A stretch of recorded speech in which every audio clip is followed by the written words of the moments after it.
আধুনিক যুগ থেকে আমরা 11 জন সাহিত্যিক এবং পঞ্চপাণ্ডবের পরে 20 জন সাহিত্যিক নিয়ে শুরু করেছিলাম। গুরুত্বপূর্ণ 20 জন সাহিত্যিকের মধ্যে 3 বন্দ্যোপাধ্যায়কে নিয়ে তোমাদের পড়ানো হয়েছে। এরপর হচ্ছে আর বাকি যারা ছিলেন তাদের নিয়ে আমরা সিরিয়ালি পড়ব। তো আজকে যতজন পারি মোটামুটি শেষ করার চেষ্টা করব। 20 জন সবাইকে শেষ করা হয়তো সম্ভব হবে না, নেক্সট ক্লাসে হয়তো বাকিদের নিয়ে আমরা পড়ব। আর এই 20 জন ছাড়াও আরও কিছু গুরুত্বপূর্ণ সাহিত্যিকদের নিয়ে আমরা পড়ব। তো আমরা শুরু করে দিচ্ছি। প্রথমেই আমরা আসছি আখতারুজ্জামান ইলিয়াস। খুবই ইম্পর্ট্যান্ট, প্রিলি এবং রিটেন দুটোর জন্যই খুবই ইম্পর্ট্যান্ট। ওনার রচনা খুবই কম, কিন্তু দেখা যায় রচনাগুলো এত বেশি গুরুত্বপূর্ণ, তোমার প্রিলিতেও ওনার থেকে প্রশ্ন আসে, রিটেনেও ওনার সম্পর্কে প্রশ্ন আসে ওনার রচনাগুলো থেকে। তো দেখো, ওনার জন্ম 12ই ফেব্রুয়ারি 1943 গাইবান্ধার গটিয়া গ্রামে, মামার বাড়িতে জন্ম। আর পৈতৃক নিবাস হচ্ছে তোমার চৌলোপাড়া, বগুড়া। এখন তোমার ওনার সম্পর্কে হচ্ছে প্রশ্ন আসছিল যে কোথায়, ঠিক আছে। তো ডাকনাম হচ্ছে মঞ্জু এবং বাবা হচ্ছে বদিউজ্জামান মোহাম্মদ ইলিয়াস। তো আমরা পরপর দেখলাম যে কয়েকবার তোমার বিভিন্ন লেখক সাহিত্যিকদের তোমার পৈতৃক নিবাস বলো অর্থাৎ জন্মস্থান বলো এগুলো নিয়ে প্রশ্ন আসছে। তো আগে মানে দেখা যাচ্ছে তোমাদের সবার পড়ার দরকার নাই, কিন্তু এই যে প্রথম 11 জন বা পরের 20 জন যারা, তাদের সম্পর্কে জেনে রাখবা তাদের জন্মটা কোথায়। মৃত্যু হচ্ছে 4 জানুয়ারি 1997। তারপর দেখো, উনি সারা জীবনে মূলত দুটো উপন্যাস লিখেছেন, একটা হচ্ছে খোয়াবনামা আর একটা হচ্ছে চিলেকোঠার সেপাই। এখানে হচ্ছে খুব মানে জরুরি কিছু তা না, জাস্ট ওনার সম্পর্কে তোমরা যেন পরে স্লাইড থেকে একটু তথ্য জেনে নিতে পারো। হ্যাঁ, এজন্য দিয়েছি। এটা হচ্ছে তোমার প্রিলির জন্য ইম্পর্ট্যান্ট, বিষয়টা তা না। তো অনেকে বলেন যে ওনার সম্পর্কে যদি মন্তব্য করতে চাই সেক্ষেত্রে ন্যূনতম কিছু যোগ্যতা থাকা চাই। তোমরা পড়েছো কিনা জানি না, তোমার 1084 মায়ের লেখক হচ্ছেন মহাশ্বেতা দেবী। হ্যাঁ, একটা তোমার খুবই বিখ্যাত একটা উপন্যাস।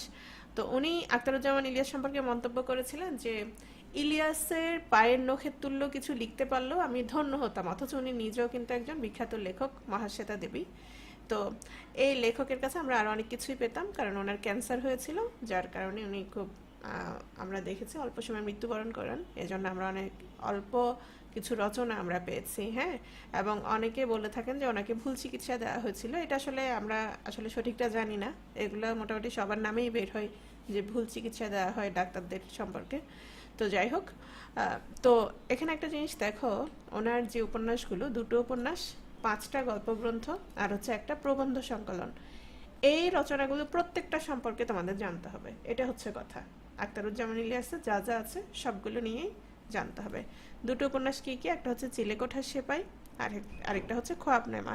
একেবারে বিশাল বিশাল উপন্যাস। হ্যাঁ, খুবই ভালো উপন্যাস। এখন যেহেতু সময় নেই, অনেকে পড়তে পারবা না, পরে যদি কখনো সময় পাও পড়ার চেষ্টা করবা। তারপর হচ্ছে তোমার এগুলাকে বলা হয়ে থাকে তোমার মহাকাব্যিক উপন্যাস। হ্যাঁ, মহাকাব্যচিত উপন্যাস, কারণ হচ্ছে এগুলোর তোমার এত বড়, মানে মহাকাব্যের মতো এটার ব্যাপ্তি বলা যায়। হুম। তো দেখো, প্রথমে আসি আমরা চিলেকোঠার সেপাইতে। চিলেকোঠার সেপাই এটা ওনার প্রথম উপন্যাস, 1987 সালে প্রকাশিত হয়েছে। আর এটার প্রেক্ষাপট হচ্ছে 69-এর গণ অভ্যুত্থান। একটু ভালো করে খেয়াল রাখো, এটা খুব ইম্পর্টেন্ট যে তোমার প্রেক্ষাপটটা কি, প্রেক্ষাপট, উপজীব্য, এগুলো নিয়ে তোমার প্রশ্ন আসে। তো ওনার তো তোমার জন্মস্থান সম্পর্কে যেহেতু প্রশ্ন আসছে, নিশ্চয়ই জন্মস্থান সম্পর্কে আরেকবার আসার কথা না, হ্যাঁ, বা আসবে মনে হয় না। তো সেক্ষেত্রে প্রেক্ষাপটটা অবশ্যই মনে রাখবে। এটা প্রেক্ষাপট হচ্ছে 69-এর গণ অভ্যুত্থান। এক্ষেত্রে যারা পড়েছ তাদের তো আর সমস্যা নেই, এমনিই মনে থাকবে। চরিত্র হচ্ছে ওসমান এবং আনোয়ার। এই স্লাইডে হচ্ছে যেগুলো প্রিলিতে আসতে পারে সেগুলো আমার, তোমরা এবার দেখবা স্লাইডগুলোতে আগে হচ্ছে সংক্ষিপ্ত ছিল, এবার হচ্ছে অনেক বিস্তারিত তথ্য আসছে। তো বিস্তারিত তথ্যগুলো থেকে হচ্ছে দেয়া হয়েছে যেন তুমি মনে রাখতে পারো। আর মূলত যদি তোমরা খুব দ্রুত সময়ের মধ্যে চোখ বুলাতে চাও, সেক্ষেত্রে আমি বলবো মানে কাহিনীগুলো বাদ দিয়ে এই ধরনের স্লাইড যেগুলো, সেগুলোতে হচ্ছে দ্রুত চোখ বুলাবা। মানে কখনো যদি পরীক্ষার কাছাকাছি চলে আসে বা তুমি যদি সময় না পাও, হ্যাঁ, সেক্ষেত্রে এই স্লাইডগুলো দ্রুত চোখ বুলে যাবা, ঠিক আছে। এরপর হচ্ছে তোমার খোয়াবনামা, মহাকাব্যচিত উপন্যাস। এই উপন্যাসগুলোর ব্যাপ্তি এত বেশি, মহাকাব্যের মতো ব্যাপ্তি, যার কারণে বলা হচ্ছে মহাকাব্যচিত উপন্যাস। চরিত্র হচ্ছে তমিজ, তমিজের বাপ। তমিজের বাপ বলতে এই পুরো উপন্যাসে হচ্ছে তার মানে নির্দিষ্ট কোনো নাম দেওয়া হয়নি, এটাই হচ্ছে তাকে ডাকা হতো তমিজের বাপ, সবাই এই নামেই ডাকতো তমিজের বাপ। ফকিরের নাতনি ফুলজান বৈকুণ্ঠ। তো এটার প্রেক্ষাপটটা একটু খেয়াল করবা। ফকির সন্ন্যাসী বিদ্রোহ, তেভাগা আন্দোলন, আসামের ভূমিকম্প, সাম্প্রদায়িক দাঙ্গা, 50-এর মন্বন্তর। তো কোথাও কোথাও দেখবা যে শুধু একটা লেখা আছে যে তেভাগা আন্দোলন, হ্যাঁ, অথবা ধরো ফকির সন্ন্যাসী বিদ্রোহ বা আসামের ভূমিকম্প, নিচে লেখা থাকলো। এখন তুমি ধরো তোমার শুধু মনে আছে তেভাগা আন্দোলন, অন্যগুলো মনে নাই। এখন তুমি দেখা গেল প্রশ্নে দেখার পর, তো প্রশ্ন দেখার পর তুমি দেখা গেল যে হুট করে মানে তোমার তেভাগা আন্দোলন যেহেতু মনে আছে তুমি ওটা দিয়ে দিলা, তো এটা হবে না। এটা হচ্ছে প্রেক্ষাপট, এখানে যা যা আছে সব কিছুই সেক্ষেত্রে খেয়াল করবা নিচে লেখা আছে কিনা, যে উপরে সবগুলো, এই জিনিসটা খেয়াল করবা, ঠিক আছে। তো এখানে হচ্ছে চিলেকোঠার সেপাই উপন্যাসের ছোট্ট করে মানে এটা যে কাহিনীটা ওটা দেওয়া আছে। এখানে মেইন যে তোমার নায়ক সে হচ্ছে ওসমান, সে মূলত একটা চিলেকোঠায় বাস করত এবং মূল যে ঘটনা সেটার সাথে তার তেমন সম্পৃক্ততা নাই, কিন্তু আবার তাকে কেন্দ্র করেই ঘটনাগুলো চলছে। সে হচ্ছে একজন বলা যায় যে সুবিধাভোগী মধ্যবিত্তের চরিত্রে তাকে ফুটিয়ে তুলেছেন লেখক, এবং মধ্যবিত্তরা যেটা করতে চায় উপরে উঠতে চায় নিচে নামতে চায় না, এবং যার কারণে দেখা যায় আন্দোলন সংগ্রামে, হ্যাঁ, তাদের মানে তারা সম্পূর্ণভাবে তাদের আত্মনিয়োগটা আমরা দেখতে পাই না, ঠিক আছে। তো বিপরীতে যেটা দেখিয়েছেন যে প্রান্তের মানুষেরা যারা একেবারে গরিব দুঃখী মানুষ, তারা দেখা যায় তাদের একজন চরিত্র হচ্ছে হাড্ডি কিচির, সে হচ্ছে আন্দোলনে সরাসরি অংশগ্রহণ করে পুলিশের গুলিতে প্রাণ হারায়। তো এখানে আমরা দেখতে পাচ্ছি যে তোমার নিম্নবিত্ত যারা দেখা যাচ্ছে এই ধরনের আন্দোলনগুলো বা বিপ্লবগুলো হচ্ছে তাদের দ্বারাই অনেকটা সংগঠিত হয়। আর খোয়াবনামা হচ্ছে একটা বিশাল উপন্যাস। এখানে হচ্ছে তোমার দেখা যাচ্ছে যে কাতলাহার বিল নামে একটা বিলের কথা আসছে, এবং এই পুরো উপন্যাস জুড়ে এই বিলের দুই পাশে দুটো গ্রামের কথা বলা হয়েছে। এবং এখানে দেখো বলেছি একটু আগে যে ফকির সন্ন্যাসী বিদ্রোহ বিষয়ক বিভিন্ন শ্রুতি বা লোককথা, সমাজ ব্যবস্থা, তেভাগা আন্দোলন, এই বিষয়গুলো হচ্ছে উঠে আসছে। আর তোমরা তো জানো খোয়াব মানে হচ্ছে স্বপ্ন, এবং স্বপ্ন ছাড়া হচ্ছে মানুষ বাঁচতে পারে না। তো এখানে এই খোয়াবনামা উপন্যাসের যে তোমার চরিত্রগুলো আছে সবাই স্বপ্ন দেখে কীরকম, যেমন শরাফত মণ্ডল, সে স্বপ্ন দেখে সে আরও বেশি ভূসম্পত্তির মালিক হবে। হ্যাঁ, মণ্ডলের ছেলে যে আব্দুল কাদের, সে স্বপ্ন দেখে একটা স্বাধীন পাকিস্তানের। তারপর তমিজ স্বপ্ন দেখে টুকরো ধানি জমির। হ্যাঁ, এই যে স্বপ্নগুলো বা এই যে তোমার এই এই কারণেই তোমার এই এই উপন্যাসটার নাম করা হয়েছে তোমার খোয়াবনামা। তো খোয়াব বা স্বপ্ন ব্যাখ্যায় চেরাগালি ব্যবহার করে ছেঁড়া খোরা একটা বই, আর এই ছেঁড়া খোরা বইটা হচ্ছে বাঙালি জাতির খোয়াবনামা। হ্যাঁ, তো এখানে মূল যে বিষয়গুলো যদি আসে সেক্ষেত্রে মূলত চরিত্র আসতে পারে, যেহেতু দুটো বিখ্যাত উপন্যাস, চরিত্র আসতে পারে আর হচ্ছে প্রেক্ষাপট আসতে পারে। এতটুকু মনে রাখবা, ঠিক আছে, চরিত্র আর হচ্ছে প্রেক্ষাপট। নেক্সট, ছোট গল্প সংকলন। এগুলো হচ্ছে তোমার অন্য ঘরে অন্য স্বর, খোয়ারি, দুধে ভাতে উৎপাত, দোজকে রোম, জাল স্বপ্ন, স্বপ্নের জাল। এগুলোর মধ্যে অন্য ঘরে অন্য স্বর এটা হচ্ছে প্রথম প্রকাশিত গ্রন্থ। দেখা গেছে এটা মানে অনেকেই যারা তোমার প্রকাশক ছিলেন, বিখ্যাত প্রকাশক বা ভালো ভালো প্রকাশক ছিলেন, কেউই এটা প্রকাশ করতে চায়নি।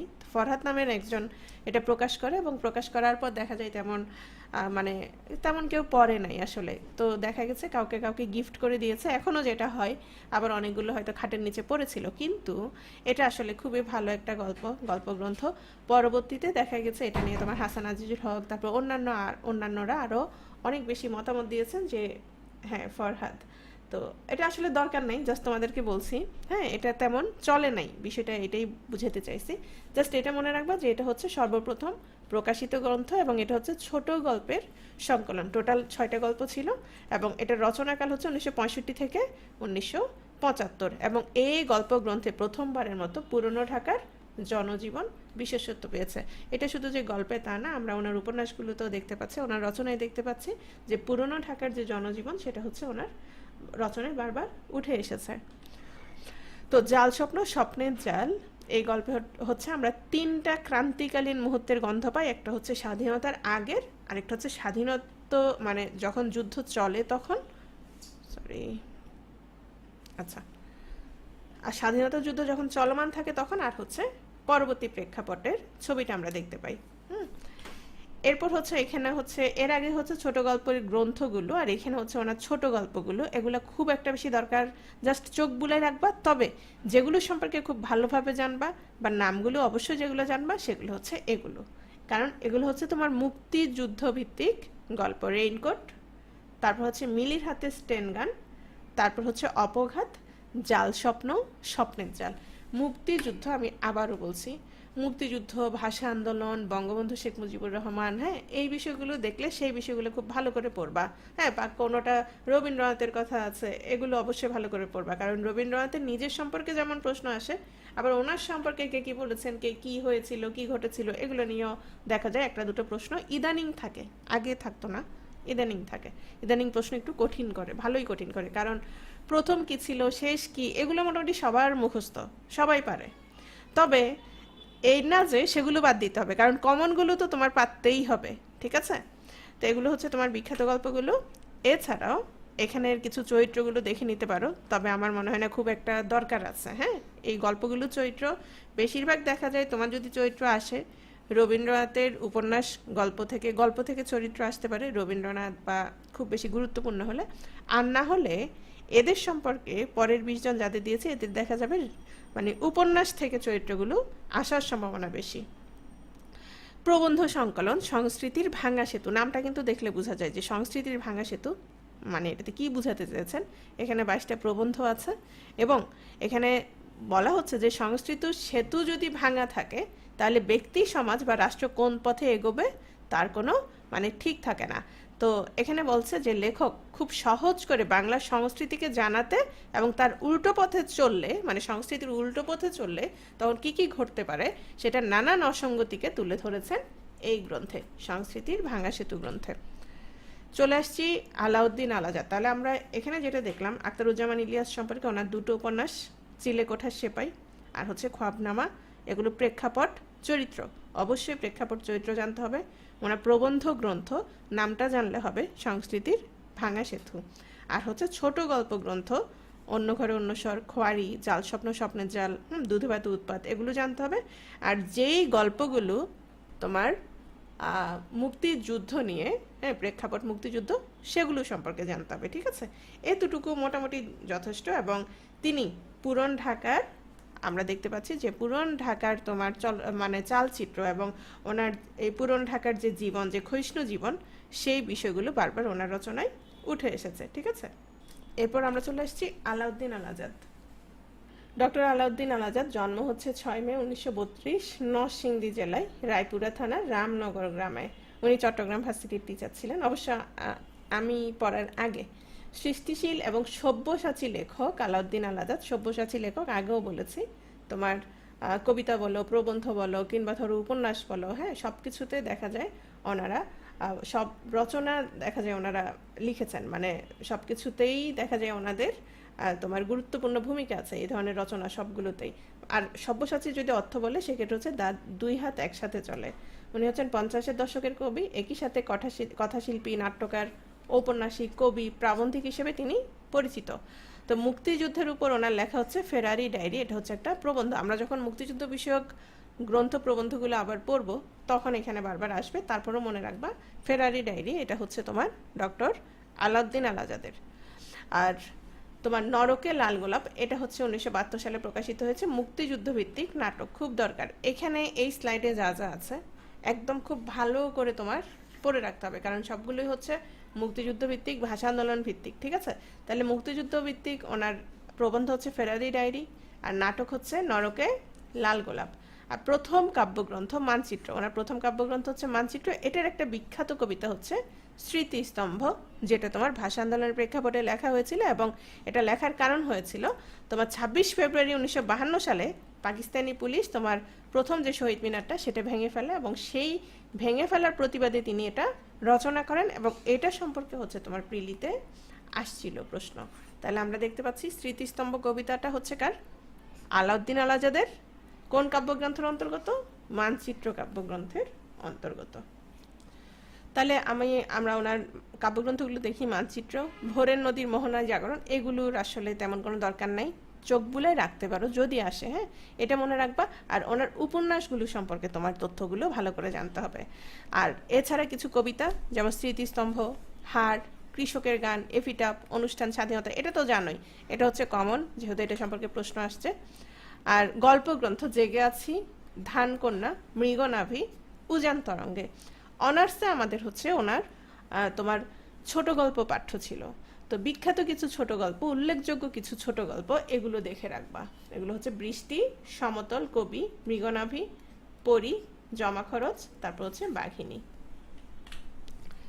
উপন্যাস খুবই দরকার। এখানে হচ্ছে এই স্লাইডে একসাথে নিয়ে আসছি 3টে উপন্যাস, এবং 3টে উপন্যাসের তোমার যে প্রেক্ষাপট বা উপজীব্য সেটা একসাথে নিয়ে আসছি, আর পরে হচ্ছে তোমার আলাদা করে কাহিনীগুলো লিখেছি। তাহলে প্রথম উপন্যাসটা দেখো, সেটা হচ্ছে 23 নম্বর তৈলচিত্র, এটা হচ্ছে প্রথম উপন্যাস, এবং এটা একটা মনস্তাত্ত্বিক উপন্যাস। এই উপন্যাস নিয়ে পরবর্তীতে তোমার সুভাষ দত্তের নির্মিত বসুন্ধরা চলচ্চিত্র 1977 সালে জাতীয় চলচ্চিত্র পুরস্কার লাভ করে।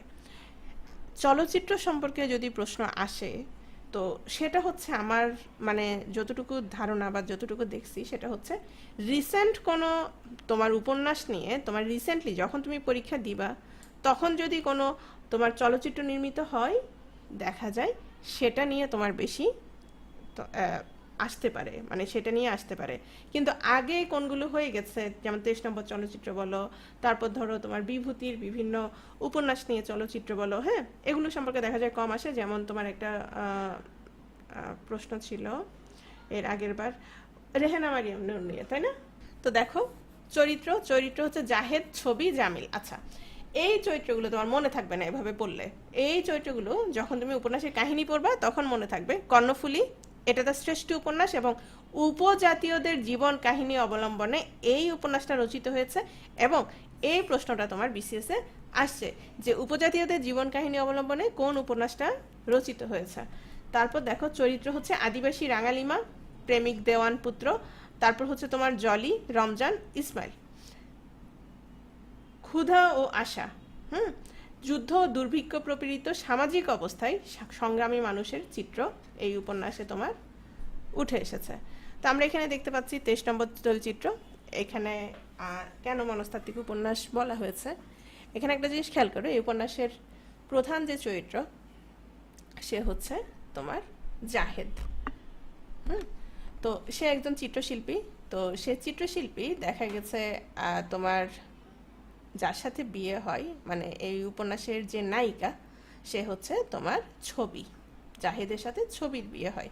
তো ছবির সাথে যখন জাহেদের বিয়ে হয়, তো তখন ছবির একটা মানে অন্ধকার দিক সে জানতো না। তো সেই জিনিসটা কি, সেই জিনিসটা ছিল ছবির হচ্ছে সে তোমার ধর্ষিত হয়েছিল এবং অন্তঃসত্ত্বা হয়ে পড়েছিল, মানে জাহেদের স্ত্রী ছবি, এটা হচ্ছে একদম সংক্ষিপ্ত করে বলছি। তো সে যখন অন্তঃসত্ত্বা হয়ে পড়েছিল, সে তোমার একটা সন্তানটা নষ্ট করেছিল। তো এর মধ্যেই হচ্ছে তোমার জাহিদের মধ্যে বিয়ে হয়ে যায়, জাহিদের সাথে হচ্ছে তোমার যখন বিয়ে হয় এর মধ্যে সে আবার অন্তঃসত্ত্বা হয়ে পড়ে। এখন জাহেদ যখন তাকে বিয়ে করে তখন তার সিজারের মাধ্যমে মেবি হয়েছিল, আমার আসলে উপন্যাসটা পড়া নাই। তখন সে হচ্ছে কাটা দাগটা দেখতে পায়, মানে সে চিহ্নটা দেখতে পায় যে আগে সে বাচ্চার মা হয়েছিল, হ্যাঁ, বা কোনোভাবে সে অন্তঃসত্ত্বা হয়েছিল। তো এটা দেখার পরে সে দ্বিধায় পড়ে যায়, সে আসলে কি করবে, সে কি ছবিকে রাখবে নাকি রাখবে না। এর মধ্যে ছবি তোমার প্রেগনেন্ট হয়ে পড়ে। তখন এই যে তার মনের অবস্থা, একটা দ্বিধান্বিত অবস্থা, তার যে এই মনস্তাত্ত্বিক বিষয়টাই হচ্ছে মূলত এই উপন্যাসে উঠে এসেছে। এবং সে এক পর্যায়ে সিদ্ধান্ত নেয় যে সে না, জীবনটাকে নষ্ট করবে না, সে জীবনটাকে গড়বে।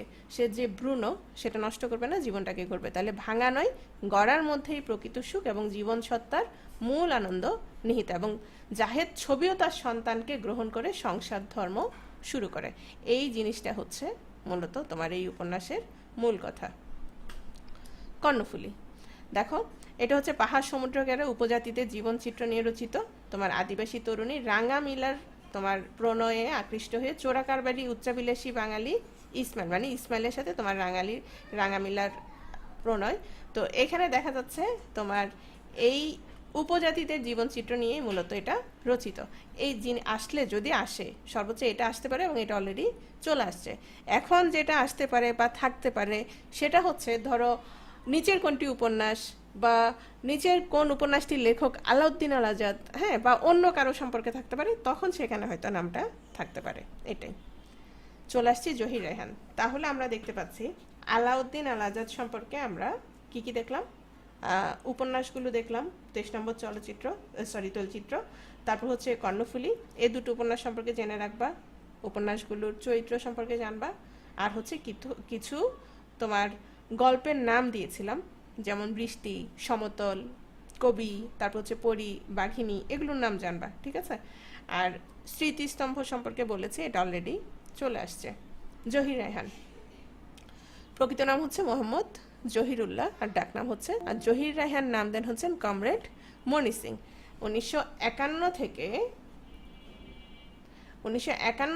57 সাল পর্যন্ত তোমার কমিউনিস্ট পার্টির রাজনীতির সাথে তিনি জড়িত ছিলেন জহির রায়হান, এবং এই সময় কমরেড মনি সিংহের দেয়া তোমার রাজনৈতিক নাম রায়হান তিনি গ্রহণ করেন, যার কারণে পরবর্তীতে মোহাম্মদ জহিরুল্লাহ হয়ে যায় জহির রায়হান, আর ডাকনাম ছিল তোমার জাফর। আর আমরা জানি সবাই মোটামুটি শহীদুল্লাহ কায়সার ছিলেন তার ভাই। এবং তোমার জহির রায়হান 52 সালের ভাষা আন্দোলনে সক্রিয়ভাবে অংশগ্রহণ করেন এবং গ্রেফতার হয়ে কারাবরণ করেন।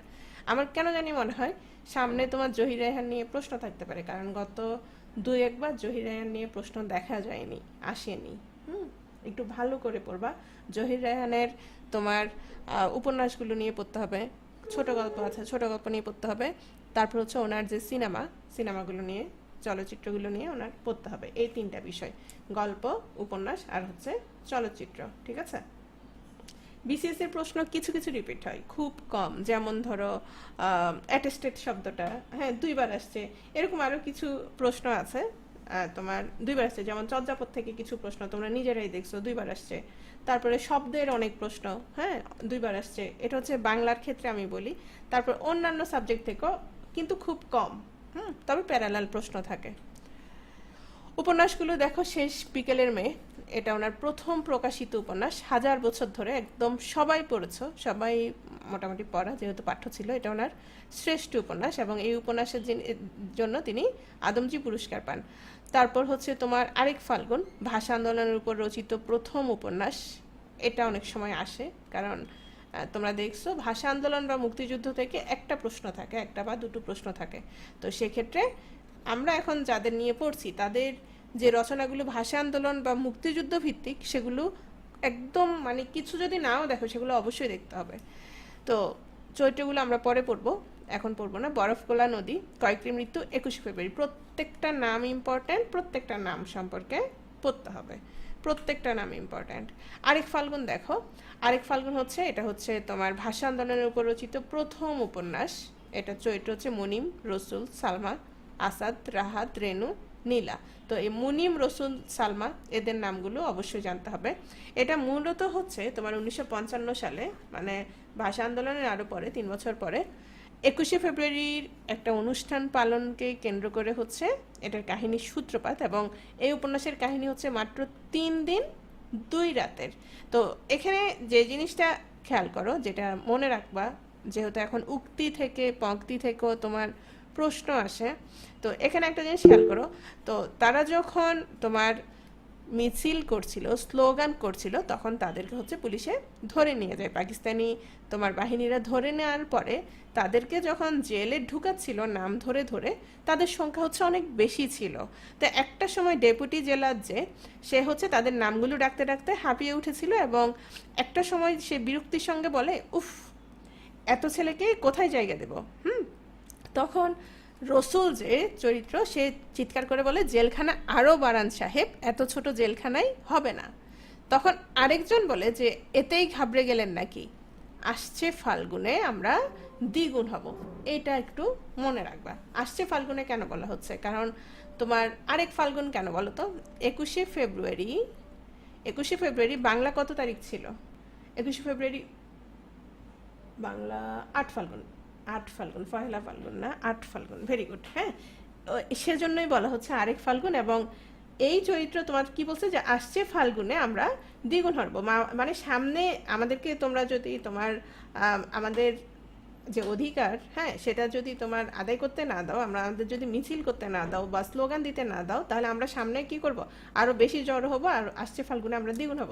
তো যাই হোক, এটা আবার অনেকে যেটা দেখা যায় তোমার ওই অনেকে খুব রোমান্টিক সংলাপ হিসেবে ইউজ করে, বিশেষ করে তোমার যখন ফাল্গুন মাস আসে, হ্যাঁ, একেবারে গাঁদা ফুল টুল দিয়ে ছবি তুলে, হ্যাঁ, তারপর ক্যাপশন দেয় আসছে ফাল্গুনে আমরা দ্বিগুণ হব। এটা নিয়ে আবার অনেকে হাসে, মানে যারা মূল বিষয়টা জানে। আচ্ছা, এটা প্রেক্ষাপট হচ্ছে এটা, এবং হয়তো আসতে পারে যে এটা প্রেক্ষাপট কি বা কখন কোন উপন্যাসে আছে বা তোমার এটা কে বলেছেন, তাহলে এটা হচ্ছে আমরা দেখতে পাচ্ছি জহির রায়হান বলেছেন তার আরেক ফাল্গুন উপন্যাসে, ঠিক আছে। হাজার বছর ধরে, এটা সম্পর্কে তো আসলে আর বলার কিছু নাই। তো এটা নিয়ে পরবর্তীতে আবার জহির রায়হানের যে স্ত্রী কোহিনুর আক্তার সুচন্দা, হ্যাঁ, উনি চলচ্চিত্র তৈরি করেন। তো এটা আবার জাতীয় চলচ্চিত্র পুরস্কার লাভ করেন। চরিত্রগুলো হচ্ছে টুনি, মন্টু, মকবুল, তোমরা অনেকেই দেখছো। এটা হচ্ছে রিয়াজ, আর মেয়েটার নাম কি জানো, শশী। হ্যাঁ, রিয়াজ আর শশী অভিনয় করে। এখন যেটা হয়, উপন্যাস যেমন ড্যান ব্রাউনের উপন্যাস, এরকম আরো অনেক উপন্যাস, উপন্যাস পড়ার পর সিনেমা দেখলে কেমন যেন লাগে, তাই না? মানে উপন্যাস দেখলে হয় কি, আমরা মনে মনে একটা দৃশ্য কল্পনা করে রাখি নিজেদের মতো করে, সেই দৃশ্যটা আমরা চিন্তা করে রাখি। তো সেটা যখন তোমার আবার যে তৈরি করে সে তো তার মতো করে তৈরি করে, সেই তোমার দৃশ্যটা যখন আমার সাথে মিলে না, তখন আবার ভাল লাগে না, তাই না? কারণ ড্যান ব্রাউনের উপন্যাস পড়তে যতটা মজা, তুমি সিনেমা দেখতে অতটা মজা পাবা না। এরকম আরো অনেকগুলোই। 21শে ফেব্রুয়ারি, এটা হচ্ছে ভাষা আন্দোলনের পটভূমিতে রচিত একটা উপন্যাস। একটু খেয়াল করো, তিনি চিন্তা করেছিলেন যে ভাষা আন্দোলনের প্রেক্ষাপটে একটা সিনেমা নির্মাণ করবেন। তো সিনেমা নির্মাণ করবেন এজন্য তিনি এই উপন্যাসটা লিখেছিলেন, কিন্তু শেষ পর্যন্ত এটা নিয়ে তিনি আর চলচ্চিত্র নির্মাণ করতে পারেন নাই। হুম, এটা নিয়ে চলচ্চিত্র নির্মাণ করতে পারেন নাই। পরবর্তীতে তিনি জীবন থেকে নেওয়া চলচ্চিত্রে ভাষা আন্দোলনের প্রেক্ষাপট যোগ করেন। এটা অনেকে দেখে থাকবে, বিখ্যাত একটা তোমার সিনেমা, চলচ্চিত্র। এবং তার অপ্রকাশিত চলচ্চিত্রকে উপন্যাস আকারে প্রকাশ করেন।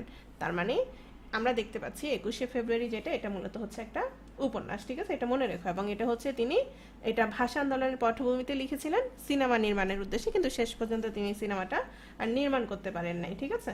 এরপর আসো সূর্যগ্রহণ। সূর্যগ্রহণ হচ্ছে ওনার গল্পগ্রন্থ। 52-র ভাষা আন্দোলনে পুলিশের গুলিতে নিহত তসলিম নামক যুবকের পরিবারের মর্মবিদারক কাহিনী এখানে বর্ণিত হয়েছে। তাহলে সূর্যগ্রহণটা মনে রাখতে পারো, ওনার গল্পগ্রন্থ। আর ওনার একটা গল্প, বিখ্যাত একটা গল্প হচ্ছে 21-এর গল্প, এবং এটার প্রধান চরিত্র হচ্ছে তপু। আচ্ছা, তপু কি জীবিত ছিল? প্রধান চরিত্র তপু, সে জীবিত ছিল না। তাহলে আমরা একটা দেখতে পাচ্ছি যে মৃত চরিত্র কি হচ্ছে এখানে প্রধান চরিত্র। বিষয়টা হচ্ছে তপুর সহপাঠী যে রুমমেট, সে একটা কঙ্কাল নিয়ে গবেষণা, ওই যে তোমার ডক্টররা যেটা করে, কঙ্কাল নিয়ে গবেষণা করার সময় দেখতে পায় যে কঙ্কালের একটা পা ছোট আর হচ্ছে কপালে ছিদ্র। তো সে তার সাথে সাথে তার বন্ধুদের দেখা, এবং তার বন্ধুরা বুঝে যায় এটা হচ্ছে তপুর কঙ্কাল, কারণ তপুর হচ্ছে তোমার পা ছোট ছিল এবং সে কপালে গুলিবিদ্ধ হয়েছিল। হ্যাঁ, তাহলে এখানে দেখতে পাই মানে এভাবে হচ্ছে তপু আবার কঙ্কাল হয়ে বন্ধুদের মাঝে ফিরে এসে, মানে তুমি চিন্তা করো বিষয়টা, যে মানে তোমাদের কোনো বা আমাদের কোনো ফ্রেন্ড হলে বিষয়টা কেমন হবে, বা এটা আসলে কি সুন্দর না গল্পটা। গল্পটা আমাদের পাঠ্য ছিল মনে হয়, তোমাদের ছিল কিনা জানি না। চলচ্চিত্র, চলচ্চিত্রগুলোর নামগুলো দেখে রাখবা, কারণ এক একটা এক এক কারণে বিশেষ। হ্যাঁ, কোনোটা হচ্ছে প্রথম, কোনোটা হচ্ছে ভাষা আন্দোলন ভিত্তিক, হ্যাঁ, কোনোটা হচ্ছে উর্দু ছবি ছিল, আবার কোনোটা ছিল তোমার সমগ্র পাকিস্তানের রঙিন ছবি। তো যার কারণে তুমি যখন পড়বা নামগুলো একটু ভালো করে দেখে নিবা। যেমন ধরো সোনার কাজল, কখনো আসেনি, তারপর হচ্ছে তোমার জীবন থেকে নেয়া, এটা হচ্ছে ভাষা আন্দোলন ভিত্তিক। তারপর যেটাতে হচ্ছে প্রথমবারের মতো তোমার জাতীয় সঙ্গীত বাজানো হয়। তারপর হচ্ছে তোমার কাচের দেয়াল, তারপর এটার জন্য তিনি পুরস্কার লাভ করেছিলেন। আনোয়ারা, বেহুলা, হ্যাঁ, বাহানা, এটা হচ্ছে উর্দু ছবি, আর তার প্রথম সিনেমাস্কোপ ছবি।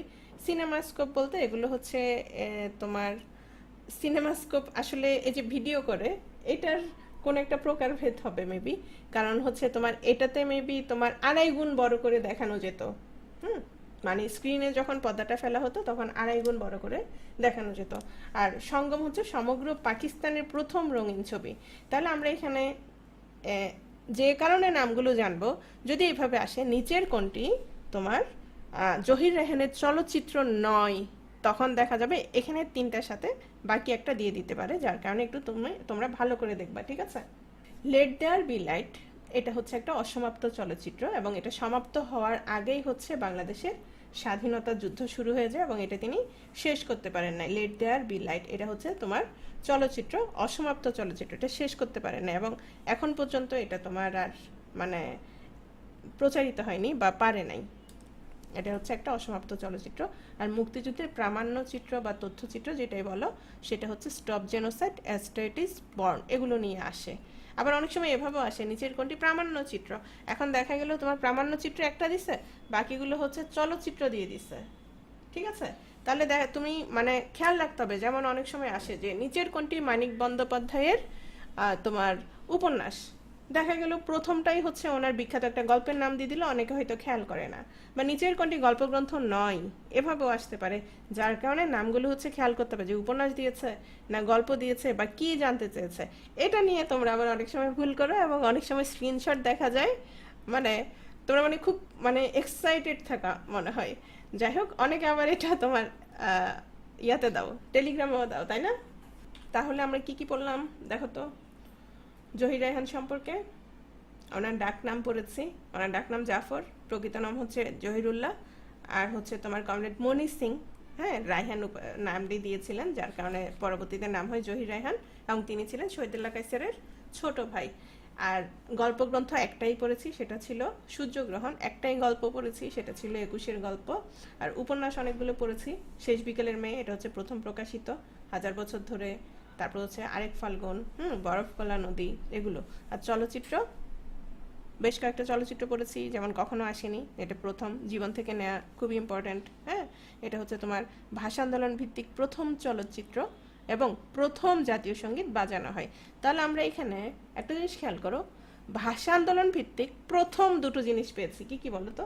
একটা উপন্যাস পেয়েছি, আর একটা কি পেয়েছি, আর একটা চলচ্চিত্র পেয়েছি। একটা ভাষা আন্দোলন ভিত্তিক উপন্যাস পেয়েছি, আরেক ফাল্গুন, আরেকটা হচ্ছে চলচ্চিত্র পেয়েছি। Very good. Love food, love food জিজ্ঞেস করেছে, আচ্ছা তোমার নামটা লাভ ফুড কেন? যাই হোক, তুমি জিজ্ঞেস করেছো যে কোনটা উপন্যাস কোনটা গল্প, এত কিছু মনে রাখার উপায় হচ্ছে ভালোবাসা। মানে তুমি যখন খাদ্যকে যেমন তুমি ভালোবাসো, ঠিক তেমনি তোমার এই বিষয়টাকে আপাতত 3-4 মাসের জন্য, 5-6 মাসের জন্য ভালোবাসতে হবে এবং ভালোবেসে বারবার এদের সাথে যোগাযোগ করতে হবে তোমার। আমরা ধরো কাউরে ভালোবাসলে কি করি, তার সাথে বারবার মানে যোগাযোগ করি, খাইছো, কি অবস্থা, কেমন আছো, এখন কি করো, একটু পরে কি করো, বারবার জিজ্ঞেস করি না? ঠিক তেমনি এই কয়েক মাস মানে এদের নিয়ে তোমার এরকম করতে হবে, এছাড়া আর কোনো ইয়ে নাই। আচ্ছা, সিনেমা কি, সিনেমাতে কি শুধু তথ্য উপস্থাপন করে? মানে তো তোমরা যারা জানতে চাচ্ছ যে প্রামাণ্য চিত্র আর চলচ্চিত্রের কি, যেমন তোমরা যে সাকিব খানের সিনেমা দেখো, মানে তোমরা দেখো না, মজা করো, মজা নাও অনেকে, আবার অনেকে দেখো। যাই হোক, এই যে সাকিব খানের সিনেমা, জসিমের সিনেমা, সালমান শাহ সিনেমা, এগুলোতে কি শুধু তোমাদেরকে কিছু তথ্য দেয়, নাকি গল্পাকারে তোমরা কোনো কিছু দেখো? কোনটা? শুধু কি তথ্য দেয়, তথ্যচিত্র? না, হ্যাঁ, এগুলো হচ্ছে গল্পাকারে দেখো, কিন্তু তথ্যচিত্র যেটা মানে যেটা আমরা বলছি প্রামাণ্য চিত্র, সেটাতে কি, সেটাতে হচ্ছে তোমার মানে তুমি এরকম আনন্দ পাবে না, সেটা তো হচ্ছে ডকুমেন্টারি, তথ্যভিত্তিক, তথ্যভিত্তিক তোমার চিত্র, বুঝো নাই? ডকুমেন্টারি দেখো না, এগুলো তো আসলে এই যে যারা আমাকে অনেকেই জিজ্ঞেস করো যে উপন্যাস, গল্প বা প্রবন্ধের পার্থক্য কি, তো এগুলো তো আসলে সংজ্ঞা দেওয়ার মতো না, তোমরা তো এতদিনে বুঝার কথা যে উপন্যাস কোনটা, গল্প কোনটা, হ্যাঁ, কাব্য কি, অথবা ধরো ডকুমেন্টারি কি, সিনেমা কি, তাই না? নেটফ্লিক্সে প্রচুর ডকুমেন্টারি আছে, দেখতে পারো, অনেক ভাল লাগে। আচ্ছা, মনির চৌধুরী, চলে আসছি মনির চৌধুরী। মনির চৌধুরী সম্পর্কে দেখো, ওনার জন্ম 27 নভেম্বর 1925, মানিকগঞ্জ, ঢাকা। কার ভাই বলো তো? কবি চৌধুরীর ভাই, হ্যাঁ।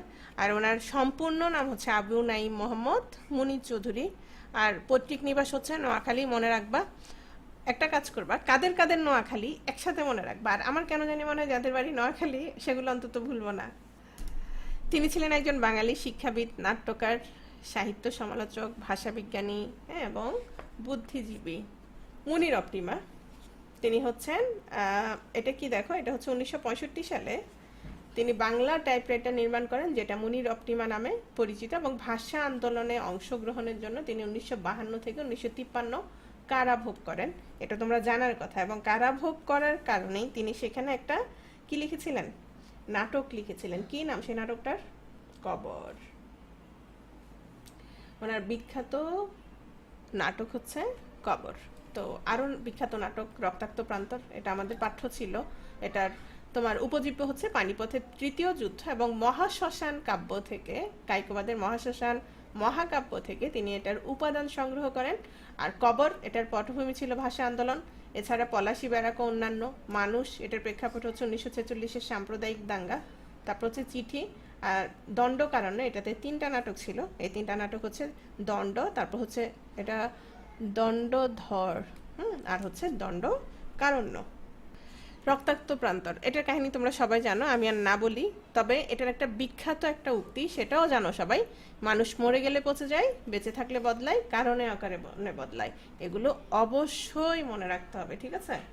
কবর, আচ্ছা, কবর সম্পর্কে ভালো করে পড়তে হবে, কারণ যেহেতু ভাষা আন্দোলন ভিত্তিক, তাহলে এটা আমাদের আরেকটা যে টপিক আছে ভাষা আন্দোলন এবং মুক্তিযুদ্ধ ভিত্তিক রচনা, সেটার জন্য ইম্পর্টেন্ট। এটা হচ্ছে তোমার মুনির চৌধুরী তোমার জেলে থাকা অবস্থায় রচনা করেন, এবং নাট্যকর্মীরা বলেছেন বাংলা ভাষা আন্দোলনের পটভূমিতে রচিত হওয়া এটাই প্রথম প্রতিবাদী নাটক। তাহলে যদি তোমার আসে যে ভাষা আন্দোলনের পটভূমিতে রচিত হওয়া প্রথম প্রতিবাদী নাটক কোনটা, সেটা হচ্ছে তোমার কবর। এবং এটার প্রেক্ষাপট কি ছিল, তোমার 1952 সালে 21শে ফেব্রুয়ারি ভাষা আন্দোলনের মিছিলে যারা মৃত্যুবরণ করেছিলেন, পাকিস্তান সরকার চেয়েছিলেন তাদেরকে গোপনে কবর দিতে, এবং সেই ঘটনাকে কেন্দ্র করেই মূলত এই কবর নাটকটা তোমার রচিত হয়েছে। এটা হচ্ছে মুনির চৌধুরী যখন জেলে ছিল, তখন রণেশ দাশগুপ্ত তাকে অনুরোধ করে যে তুমি 52 সালের ভাষা আন্দোলনের পটভূমিতে নাটক লিখো। তখন তিনি 17ই জানুয়ারি 1953 সালে এই নাটকটা রচনা করেন, এবং 53 সালে কারাগারে রাজবন্দীদের দ্বারা এটা মঞ্চায়ন করেন। এবং এটাতে কোনো নারী চরিত্র ছিল না। কেন? কারণ এটা হচ্ছে তোমার, যেহেতু কারাগারেই হচ্ছে তোমার এটা মঞ্চায়ন করবে, সেখানে তো কোনো নারী ছিল না। এবং এটার তোমার তোমার চরিত্রগুলো বা দৃশ্যগুলো এমনভাবে রাখা হয়েছিল যেন এটা তোমার কারাগারেই যেন এটা তোমার মঞ্চায়ন করা যায়, সেভাবেই হচ্ছে এটা তোমার লিখা হয়েছে। এবং এটা তোমার মঞ্চায়িত হয়েছে 1953 সালের 21শে ফেব্রুয়ারিতে। ওকে, অনুবাদ নাটক খুব ইম্পর্ট্যান্ট, খুবই ইম্পর্ট্যান্ট। অনুবাদ নাটক মুনির চৌধুরীর, এগুলো থেকে অনেক সময় প্রশ্ন আসে, যেমন রূপার কৌটা, কেউ কিছু বলতে পারে না, তারপর হচ্ছে মুখরা রমণী বশীকরণ, তারপর হচ্ছে তোমার ওথেলো। এখানে আসো, ওথেলো হচ্ছে তিনি শেষ করতে পারেন নাই, পরবর্তীতে ওনার যে ভাই কবির চৌধুরী সেটা অনুবাদ করেন বাকি অংশ। এখানে 2 ধরনের প্রশ্ন আসতে পারে। একটা হচ্ছে কোনটি অনুবাদ নাটক মুনির চৌধুরীর, এভাবে আসতে পারে। অথবা আসতে পারে যে কোন নাটকের অবলম্বনে বা কোন রচনার অবলম্বনে বা কার নাটকের অবলম্বনে, এভাবেও আসতে পারে। যেমন ধরো রূপার কোটা, এটা হচ্ছে গলসওয়ার্দির তোমার দ্য সিলভার বক্স, তাহলে এটার নামটা দেখলেই বুঝবা, যেহেতু নামের মিল আছে। কেউ কিছু বলতে পারে না, এটা হচ্ছে Bernard Shaw, you never can tell. আর হচ্ছে মুখরা রমণী বশীকরণ শেক্সপিয়রের the taming of the shrew. আর ওথেলো, এটা তো জানো তোমার শেক্সপিয়রের নাটক। তাহলে এখানে আমরা 4টা দেখতে পাচ্ছি, রূপার কোটা, কেউ কিছু বলতে পারে না, মুখরা রমণী বশীকরণ। দেখা যাবে তোমরা কালকে যে পরীক্ষা হবে এখান থেকে একটা প্রশ্ন পাবা, আগে থেকে বলে দিলাম। কোনটি অনুবাদ নাটক, এভাবেও আসে, অবশ্যই আসে, অবশ্যই শেক্সপিয়রের ওথেলো থেকে। শওকত ওসমান, আমরা খুব গুরুত্বপূর্ণ লেখকদের আস্তে আস্তে পড়ে শেষ করে ফেলছি, খেয়াল করো। ওনার প্রকৃত নাম হচ্ছে শেখ আজিজুর রহমান। তো ওনার জন্ম হচ্ছে 2 জানুয়ারি 1917 হুগলিতে, আর মৃত্যু হচ্ছে ঢাকায় 1998 সালে। ওনাকে বলা হয়ে থাকে জাতির কথা শিল্পী। ওনার উপন্যাস দেখো বনি আদম, এটা হচ্ছে প্রথম লিখিত উপন্যাস। তারপর হচ্ছে জননী, এটা হচ্ছে গ্রন্থাগারে প্রকাশিত প্রথম উপন্যাস। কৃতদাসের হাসি খুব ইম্পর্ট্যান্ট। তারপর হচ্ছে তোমার এটা হচ্ছে জলাঙ্গি, এটা জঙ্গি না, সরি, এটা হচ্ছে তোমার জলাঙ্গি। জাহান্নম, জাহান্নাম না, অনেকে পড়ে জাহান্নাম হতে বিদায়, এটা হচ্ছে যদি বইতে ঠিক না থাকে, লেকচার বুকে ঠিক না থাকে, ঠিক করে নিতে পারো। এটা হচ্ছে জাহান্নম হইতে বিদায়, নেকড়ে অরণ্য, আর হচ্ছে চৌরসন্ধি। এখানে আরও আছে, এখানে হচ্ছে যেগুলো খুব ইম্পর্টেন্ট, যে নামগুলো মাঝে মধ্যে আসে সেগুলো দেওয়া হয়েছে। জননী, এটা হচ্ছে মূলত একজন মায়ের কথা এখানে আসছে, যিনি সন্তানের মঙ্গলের জন্য এবং নিরাপত্তার জন্য যে কোনো পথ অবলম্বন করতে পারেন। মূলত এই বিষয়টাই হচ্ছে এই উপন্যাসে তিনি ব্যক্ত করেছেন। এটার মূল চরিত্র হচ্ছে দরিয়া বিবি, আজহার, মোনাদি, এগুলো মনে রাখবা। কৃতদাসের হাসি, খেয়াল করো, এটা খুব দরকার। ধরো তোমার যদি তোমার সময় না থাকে, কোনো লেখক থেকে যদি একটা রচনাও পড়ে যাও, সেক্ষেত্রে ওনার এটা অবশ্যই পড়ে যেতে হবে। জাহান্নাম হচ্ছে জাহান্নাম, মনে রাখার পদ্ধতি, কোনগুলো মনে রাখার পদ্ধতি? প্র্যাকটিস করার উপরে মনে রাখার আর কোনো ওয়ে নেই। দেখা গেছে যে উপন্যাসগুলো আগে কয়েকবার করে পড়ছি, সেগুলো এখন অনেক বছর না পড়ার কারণে, বাচ্চা কাচ্চাদের সময় দেওয়ার কারণে, সংসার করার কারণে দেখা যায় অনেক কিছুই ভুলে গেছি। কেন? ওই যে সময় দিতে পারি নাই, আবার পড়ি নাই, তাই না? এটা হচ্ছে একটা প্রতিকাশ্রয়ী উপন্যাস, এবং তোমার মজার বিষয় হচ্ছে এটা যাদের বিরুদ্ধে লিখেছিলেন তারাই আবার তাকে পুরস্কৃত করেছে। খুব সুন্দর, অসাধারণ একটা উপন্যাস। আচ্ছা, অনেকেই পড়ছো, তাই না? তো দেখো, এই উপন্যাসটাতে হচ্ছে তোমার বাগদাদের বাদশা হারুনুর রশিদের প্রতীকায়নে, মানে হারুনুর রশিদের প্রতীকে হারুনুর রশিদকে একটা চরিত্রের মাধ্যমে উপস্থাপন করেছে। মূলত তার মাধ্যমে এখানে পাকিস্তানিদের বিরূপ শাসনের সমালোচনা করা হয়েছে।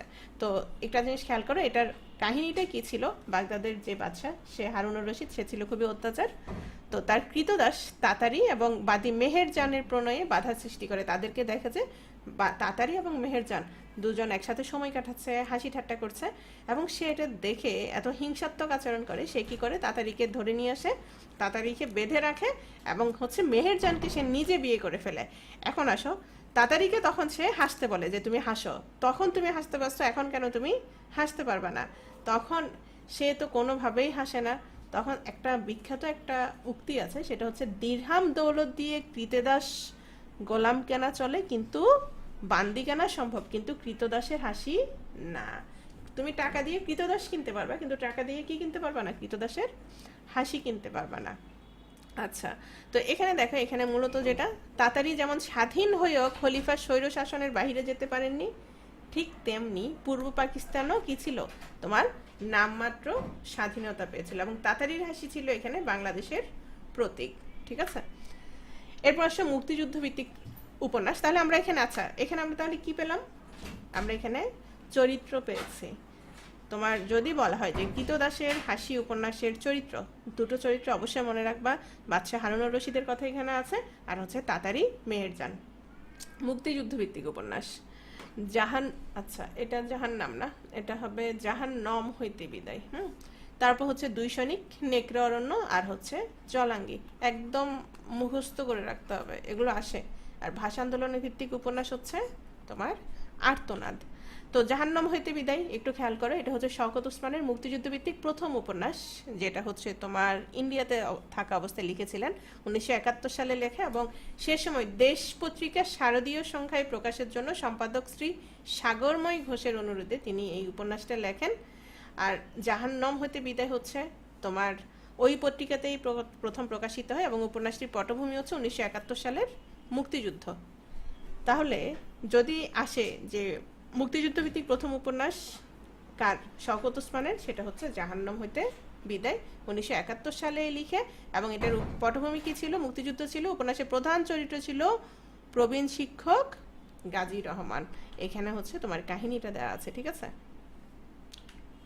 এখানে ছোট্ট করে কাহিনীটা দেওয়া আছে, পরে পড়ে নিও, ওকে? জলাঙ্গি, এখানে তোমার একজন গ্রাম্য কৃষকের কথা বলা হয়েছে। পরিবারের শহরে পড়ুয়া ছাত্র জমির আলীর মুক্তিযুদ্ধে অংশগ্রহণ এবং তার পরিবারের চালচিত্র উপস্থাপিত হয়েছে। তাহলে আমরা দেখতে পাচ্ছি জাহান্নাম হতে বিদায়, জলাঙ্গি দুটোই হচ্ছে তোমার মুক্তিযুদ্ধ ভিত্তিক উপন্যাস। ইম্পর্ট্যান্ট, অন্তত কৃতদাসের হাসি, জাহান্নাম হতে বিদায় যেহেতু তোমার মুক্তিযুদ্ধ কেন্দ্রিক, তারপর হচ্ছে জননী লাগবে না তেমন, দুই সৈনিক, সাহেলি, চামেলি, এগুলো দেখে নিও। পিডিএফ তো আমি রাতেই দেই, তাই না? রাতে পেয়ে যাও না? ক্লাস শেষের সাথে সাথে দিয়ে দিই। ছোট গল্প গ্রন্থ ঈশ্বরের প্রতিদ্বন্দ্বী, পিজরাপল, এগুলো নিয়ে প্রশ্ন আসতে দেখা যায় নাই, তবে চোখ বুলে রাখবা।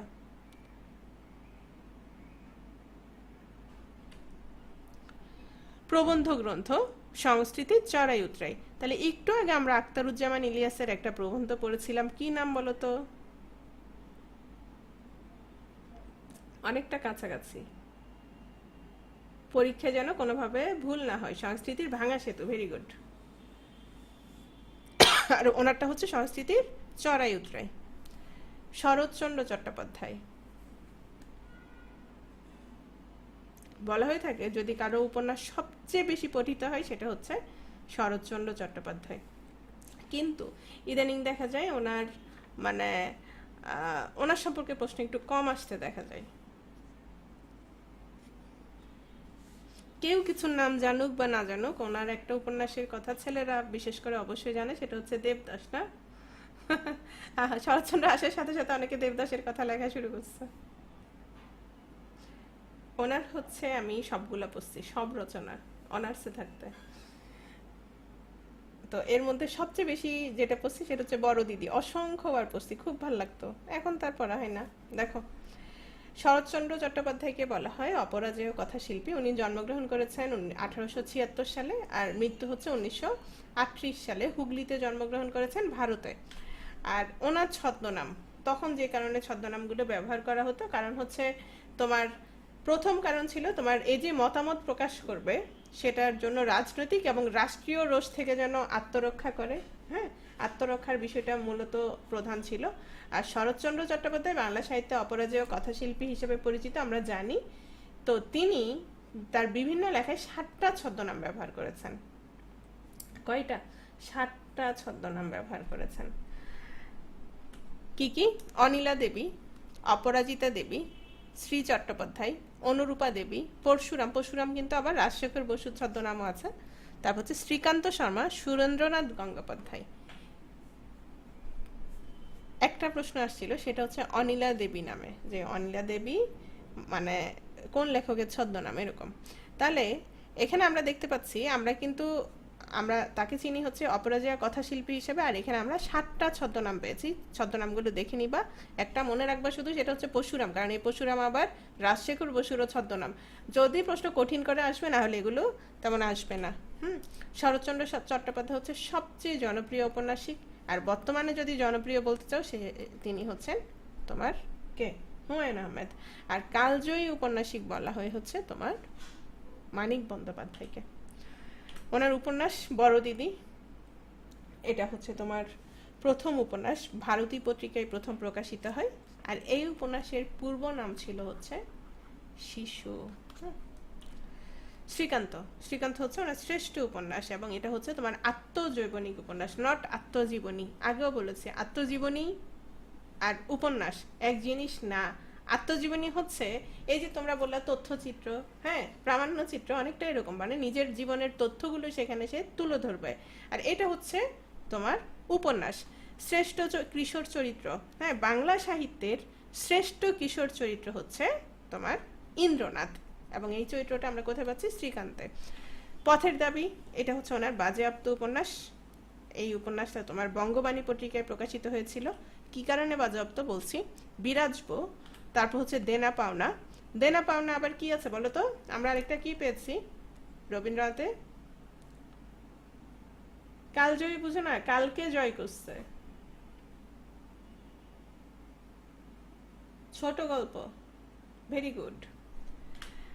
পরিণীতা, দত্তা, চরিত্রহীন, মেজদিদি, তারপর বৈকুণ্ঠের উল। আচ্ছা, একটা জিনিস খেয়াল করো, অনেকে মানে মেঝো বলে, তাই না? বড়, ছোট, মেঝো। মেঝো এভাবে লিখে, আমি অনেককে দেখছি মেঝো বানানটা এভাবে লিখে। তোমরা একটু খেয়াল করো, মেঝো যদিও তোমার অভিধানে হচ্ছে এভাবে দেয়া, ঔকার দেয়া, আর এটা হচ্ছে তোমার অভিধানে হচ্ছে যে ফ্লোর, মেজ, ওইটা দেয়া। তানভীর, আর অল্প, একদম কম, কারণ তোমার এতটুকু পর্যন্ত তথ্য আছে, এরপর যাদের নিয়ে পড়বো তাদের সম্পর্কে তথ্য অনেক অল্প, পারবা। শ্রীকান্ত, এটা হচ্ছে আত্মজীবনীমূলক উপন্যাস, এবং এই উপন্যাসের প্রধান চরিত্র হচ্ছে শ্রীকান্ত, অলরেডি বলে ফেলেছি। তারপর গৃহদাহ, এই সম্পর্কে একটু ভালো করে জানবা, পড়ে নিবা। এটা অনেকের আমাদের সময় ছিল, অনার্সে পাঠ্য ছিল। এখানে মূলত হচ্ছে মহিম এবং সুরেশ, এই দুই পুরুষের প্রতি অচলা, অচলা হচ্ছে তোমার মহিমের স্ত্রী, এই অচলার আকর্ষণ বিকর্ষণ হচ্ছে উপন্যাসের মূল সূত্র। একবার মহিমের কাছে যাই, একবার হচ্ছে সুরেশের কাছে, একবার মহিমের কাছে, একবার সুরেশের কাছে, মানে পড়ার সময় আমি এত বিরক্ত হয়েছি পড়ে। যাই হোক, আজকে বলেছ, আচ্ছা। তো এখানে মূলত অচলা চরিত্রের যে দ্বৈত সত্তা সেটাকে অবলম্বন করে এই উপন্যাসের আরম্ভ ও সমাপ্তি। হুম, এখানে হচ্ছে ত্রিভুজ প্রেমের কাহিনী মনস্তাত্ত্বিক বিশ্লেষণ করেছেন। মূল জিনিসটা হচ্ছে তুমি নামগুলো জানবা, মহিম, সুরেশ আর হচ্ছে অচলা। ওকে। চরিত্রহীন। চরিত্রহীন হচ্ছে তোমার এই উপন্যাসের কেন্দ্রীয় চরিত্র হচ্ছে উপেন্দ্র, এবং তাকে ঘিরেই মূলত উপন্যাসের কাহিনী আবর্তিত হয়েছে। তার স্ত্রী হচ্ছে সুরবালা, আর উপেন্দ্রের খুব কাছের মানুষ হচ্ছে তোমার সতীশ। তোমাদেরকে বলছিলাম না এখানে আমরা চরিত্র কয়টা পাইতেছি? 3টা। আর বর্তমান দিন হলে তো মানে কতগুলো চরিত্র পড়তে হইতো, শুক্রিয়া করো, বুঝছো? মেসেঞ্জারের চরিত্র, হোয়াটসঅ্যাপের চরিত্র, তারপরে আর কি কি আছে আমি অবশ্য নাম জানি না, মেসেঞ্জার আর হোয়াটসঅ্যাপ ছাড়া কিছু চিনি না, যেহেতু আমি একটু বুড়া হয়ে গেছি। মাঝন্দের নাম শুনি, কি জানো, আরো অনেকগুলো কি জানো আমার মনে আসতেছে না। ইমোর হচ্ছে একটা নাম আছে, মানে ছদ্মনাম না, আরেকটা নাম আছে ইমোর, সেটা হচ্ছে স্বামী বিদেশ। না ঠিক আছে, সতীশ, কিরণময়ী, দিবাকর সবই ঠিক আছে। এই উপন্যাসে হচ্ছে সতীশ এবং সাবিত্রীর প্রেমটা প্রাধান্য লাভ করলেও উপেন্দ্র, দিবাকর আর কিরণময়ী প্রভৃতি চরিত্রের বৈশিষ্ট্য অত্যন্ত সুন্দরভাবে ফুটে উঠেছে, এবং শেষ পর্যন্ত আমরা দেখতে পাই যে সতীশের সাথে সরোজিনীর মিলন হয়েছে। পথের দাবি একটু খেয়াল করো, এটা খুব ইম্পর্টেন্ট। কেন ইম্পর্টেন্ট? কারণ এটা হচ্ছে তোমার নিষিদ্ধ হয়েছিল। এখানে হচ্ছে ব্রিটিশ শাসনের তীব্র সমালোচনা করা হয়, যার কারণে প্রকাশের সঙ্গে সঙ্গে তোমার ব্রিটিশ সরকার এই পথের দাবি উপন্যাসটা নিষিদ্ধ করেন। তো অনেকদিন তো এই প্রশ্নটা আসছে যে শরৎচন্দ্রের কোন উপন্যাসটি তোমার নিষিদ্ধ উপন্যাস। এখন আসো, এরকমও তো হতে পারে এটা চরিত্র নিয়ে আসছে, বুঝতে পারছো বিষয়টা?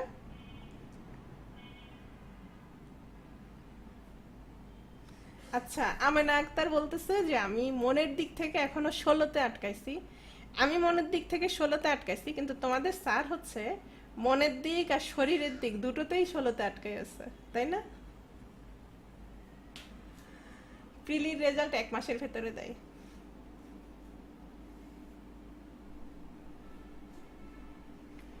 তোমাদের স্যার থাকলে এখন খুশি হয়ে যেত।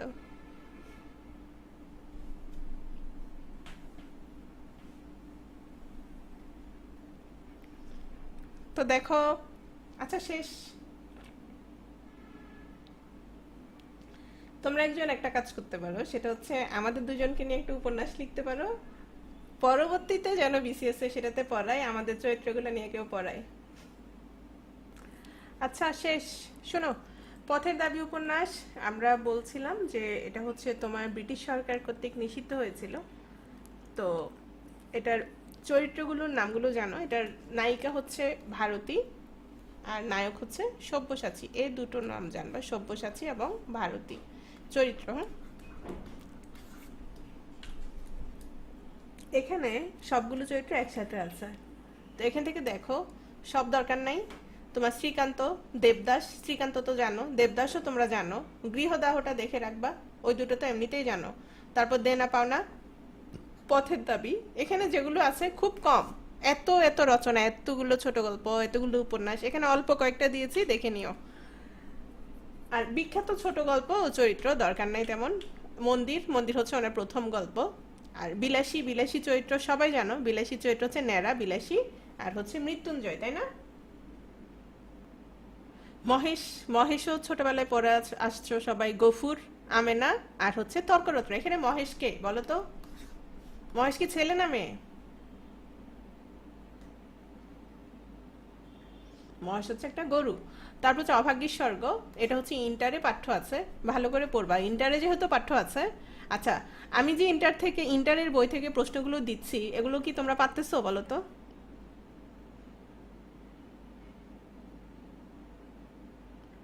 যেমন ওই দিন প্রশ্ন দিছি সুচেতনা থেকে। তারপর তোমার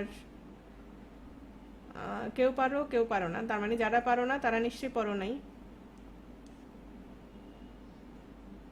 ইন্টারেরটা পারো, আমি তো ইন্টারেরটাই দিছি বেশিরভাগ। গরু বানান ভুল। আচ্ছা, গরু বানান হচ্ছে গোকার রসুকার শোনো, গোবর কিভাবে লিখি দেখো তো। এই যে যারা হাসাহাসি করো যে গরু বানান গ রসুকার রু হবে, ওকার কেন হবে না দেখো তো। গোবর কিভাবে লিখি, গৌকার লিখি। গোমূত্র কিভাবে লিখি, গৌকার লিখি, তাই না? নাটক, ষোড়শী। ষোড়শী হচ্ছে দেনাপানা উপন্যাসের নাট্যরূপ। রমা এটা হচ্ছে পল্লী সমাজ উপন্যাসের নাট্যরূপ। বিজয়া হচ্ছে দত্ত উপন্যাসের নাট্যরূপ। প্রবন্ধ নারীর মূল্য এটা হচ্ছে অনলয়া দেবী ছদ্মনামে লিখেছিলেন। তারপর হচ্ছে তরুণের বিদ্রোহ। কি সুন্দর একটা মানুষ দেখো।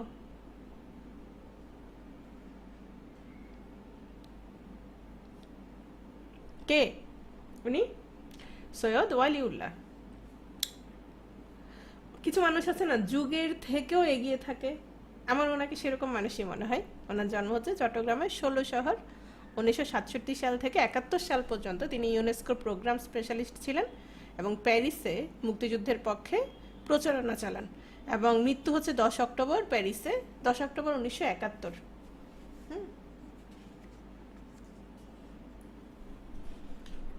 ওনার উপন্যাস খুব ইম্পর্ট্যান্ট। গত এবার প্রশ্ন আসে নাই, কারণ তার আগে আগে হচ্ছে ওনার সম্পর্কে প্রশ্ন আসছে ৪৫-এ ৪৪-এ। হ্যাঁ, ওনার সম্পর্কে প্রশ্ন আসছে। তাহলে দেখো ওনার উপন্যাসগুলো কি: লাল শালু, চাঁদের অমাবস্যা, কাঁদো নদী কাঁদো।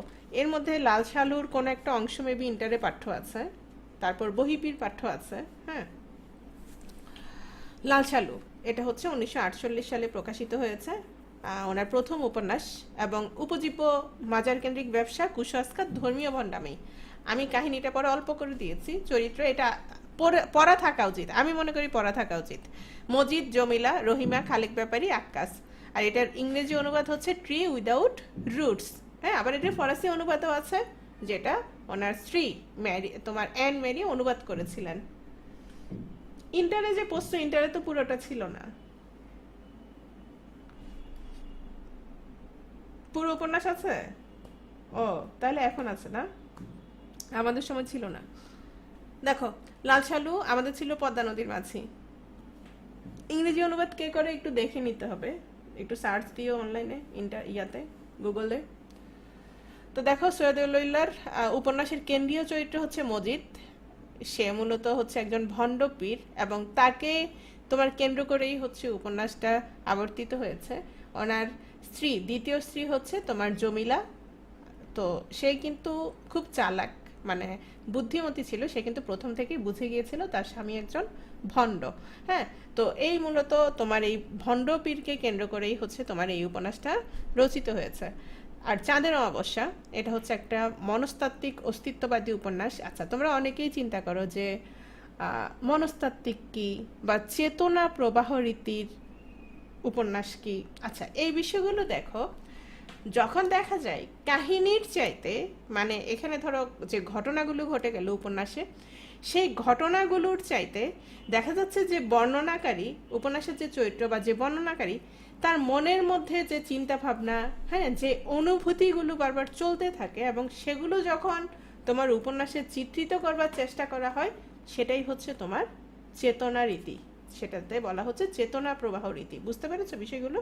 মানে এখানে দেখাচ্ছে তোমার ঘটনার চাইতে ব্যক্তির যে চিন্তা ভাবনা, অথবা এই যে মনস্তাত্ত্বিক যেগুলো বলছো, ব্যক্তির মনের যে অবস্থা, ব্যক্তির মনের যে দ্বন্দ্ব, হ্যাঁ, এই বিষয়গুলো যখন উঠে আসতেছে, তখন সেটাকে আমরা বলছি যে মনস্তাত্ত্বিক উপন্যাস, কিংবা ধরো চেতনা প্রবাহ রীতির উপন্যাস। আচ্ছা, তো দেখো, চাঁদের অমাবস্যা এটা হচ্ছে মনস্তাত্ত্বিক অস্তিত্ববাদী উপন্যাস। এটার চরিত্র হচ্ছে আরেফ আলী আর হচ্ছে কাদের। এই আরেফ আলী নিয়ে হচ্ছে তোমার প্রশ্ন আসছিল। তো উপন্যাসের কেন্দ্রীয় চরিত্র হচ্ছে আরেফ আলী। সে হচ্ছে একজন স্কুল শিক্ষক এবং এটাই প্রশ্ন আসছিল যে স্কুল শিক্ষক কে চাঁদের অমাবস্যার, সেটা হচ্ছে আরেফ আলী। এখান থেকে আমি তোমাদের একটা কথা বলি, প্রশ্ন যদিও আসছে, আবার আসতে পারে, ওনার থেকে ঘুরে ফিরে প্রশ্ন আসে। তো উনি দেখা গেছে এক রাতে বাহিরে গিয়ে বাড়ির ছোট কর্তা কাদেরকে দেখে এবং একটা বাস ছাড়ে নারী কণ্ঠের কান্না শুনতে পায় এবং সেখানে এক যুবতীর অর্ধনগ্ন মৃতদেহ দেখে এবং সে বুঝে যায় যে কাদেরই হচ্ছে এই যুবকের হত্যাকারী। তো এই যে হত্যার বিষয়টি নিয়ে আরিফ আলীর চিন্তা চেতনা আবর্তিত হতে থাকে এবং তার মনোজগতের মধ্যে যে ক্রিয়া প্রতিক্রিয়া হয় সেটা নিয়েই মূলত এই উপন্যাসটা নির্মিত হয়েছে। তো এখানে দেখা যাচ্ছে এই উপন্যাসে বাহিরের ঘটনা গৌণ, তার মনের ভিতরে যে তোমার মানে যে চিন্তা চেতনা চলতে থাকে সেটাই হচ্ছে এখানে মুখ্য। এই কারণে তোমার বলা হচ্ছে এটাকে চেতনা প্রবাহ রীতির উপন্যাস, রীতিধর্মী উপন্যাস। ওকে, কাঁদো নদী কাঁদো, এটা হচ্ছে চেতনা প্রবাহ রীতিতে লেখা। এখানে অল্প করে তোমার দেয়া আছে, এটা হচ্ছে ধর্ম নামের উনি মূলত তোমার আমাদের যে গ্রামীণ যে ভণ্ডপীরদের যে ধর্মের নামে তোমার তারা যে ভণ্ডামিগুলো করতো সে বিষয়গুলোই মূলত তার উপন্যাসে বারবার উঠে এসেছে। গল্পগ্রন্থ দেখো নয়নচারা, দুই তীর ও অন্যান্য গল্প। আর প্রথম গল্প হচ্ছে হঠাৎ আলোর ঝলকানি। হঠাৎ আলোর ঝলকানি এটা হচ্ছে ঢাকা কলেজে ম্যাগাজিনে প্রকাশিত হয়েছিল। এখন আমাকে বলো এই নামটা আমরা কোথায় পেয়েছিলাম, মনে আছে? এটা হচ্ছে গল্প, গল্প হচ্ছে ওয়ালিউল্লাহর। আমরা পেয়েছিলাম প্রবন্ধ, কোথায় পেয়েছিলাম? সেটা হচ্ছে বুদ্ধদেব বসু। ভেরি গুড, বুদ্ধদেব বসুর প্রবন্ধ আছে হঠাৎ আলোর ঝলকানি, ঠিক আছে। নাটক বহিপীর, তরঙ্গভঙ্গ, সুরঙ্গ, তিনটা সম্পর্কেই জানতে হবে। বহিপীর হচ্ছে পাঠ্য আছে। চলচ্চিত্র এটা হচ্ছে তোমার লাল সালু অবলম্বনে যে চলচ্চিত্র সেটার পরিচালক হচ্ছে তানভীর মোকাম্মেল। চলে আসছি শামসুর রহমান। উনি হচ্ছে পুরান ঢাকার মাহুরটুলিতে জন্মগ্রহণ করেন, আর পৈতৃক নিবাস হচ্ছে নরসিংদী জেলার রায়পুরার পাড়াতলি গ্রাম। তো এই পাড়াতলি গ্রামটা তোমার পরীক্ষায় এসেছিল পাহাড়তলি, মানে স্পেলিং মিস্টেক ছিল। আর ওনার ডাকনাম হচ্ছে বাচ্চু। আজকে এখানে থাকতো।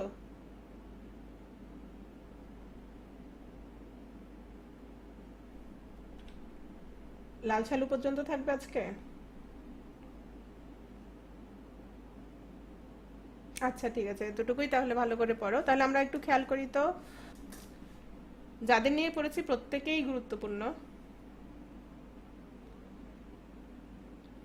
দেখো এবার কিন্তু শামসুর রহমান থেকেও তোমার প্রশ্ন আসছে যে ওনার কোনটা ওনার কাব্যগ্রন্থ, শামসুর রহমানের কাব্যগ্রন্থ। তাহলে আমরা এখানে কি কি পড়লাম?